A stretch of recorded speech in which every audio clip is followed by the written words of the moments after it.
आदरणीय मेरे प्रिय दोस्तों, गुरु प्रेमियों और भक्तों, क्या आप जानते हैं कि गुरु ग्रंथ साहब जी का कार्य किस तरह संपूर्ण हुआ?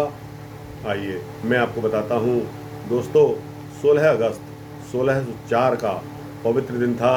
पांचवें गुरु श्री गुरु अर्जन देव की 15 वर्ष की तपस्या पूर्ण हुई और आदि ग्रंथ का संपादन पूर्ण हो गया। पूरे 1430 पृष्ठ वाले इस विशाल और महान आध्यात्मिक ग्रंथ को धूमधाम और पूर्ण धार्मिक मर्यादा के साथ हरमंदिर साहब यानी कि स्वर्ण मंदिर अमृतसर में स्थापित किया गया।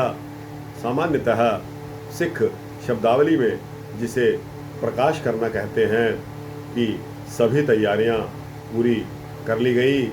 आदि ग्रंथ को एक जलूस की शक्ल में हरमंदिर साहब ले जाया जा रहा था। गुरु अर्जन देव जी के निष्काम सेवक बाबा बुड्ढा जी ने आदि ग्रंथ को अपने सिर पर उठाया हुआ था। उनके सैकड़ों पीछे श्रद्धालु सतनाम वाहेगुरु का जाप करते हुए आदि ग्रंथ पर फूलों की वर्षा कर रहे थे। हरमंदिर साहब के अंदर पहुंचकर पवित्र ग्रंथ को मंजी साहब यानी कि छोटा खटोला कहते हैं उसको, पर सम्मान के साथ स्थापित किया गया और उस पर सुंदर रुमाले यानी कि वस्त्र सजाए गए। इसके बाद गुरु अर्जन देव जी तथा अन्य श्रद्धालु आदि ग्रंथ को नमन करते हुए समक्ष श्रद्धा के साथ वहाँ बैठ गए।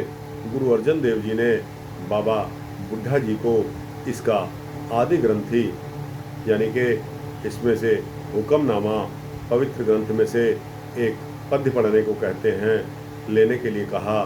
बाबा बुड्ढा जी ने आदि ग्रंथ को खोलकर प्रथम हुक्मनामा लिया। हुक्मनामा लेने से वह कौन सा शब्द आया मैं आपको बताता हूँ।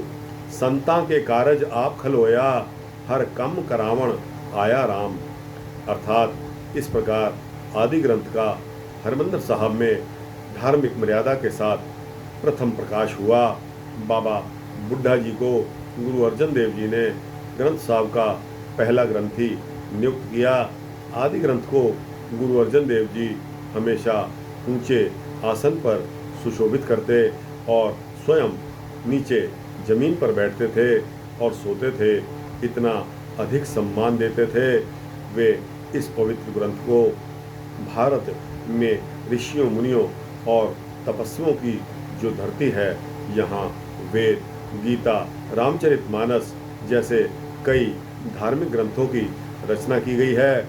इनके अतिरिक्त बाइबल तथा कुरान विश्व के अन्य प्रसिद्ध एवं प्राचीन धार्मिक ग्रंथ हैं। विश्व के प्रमुख धर्म ग्रंथों में सबसे नवीन है गुरु ग्रंथ साहब।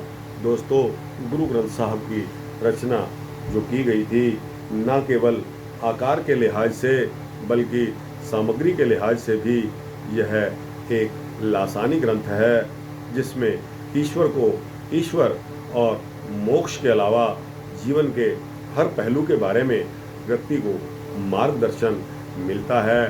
दोस्तों, आपका भी कभी मौका लगे तो दोस्तों गुरु ग्रंथ साहब के दर्शन अवश्य करें।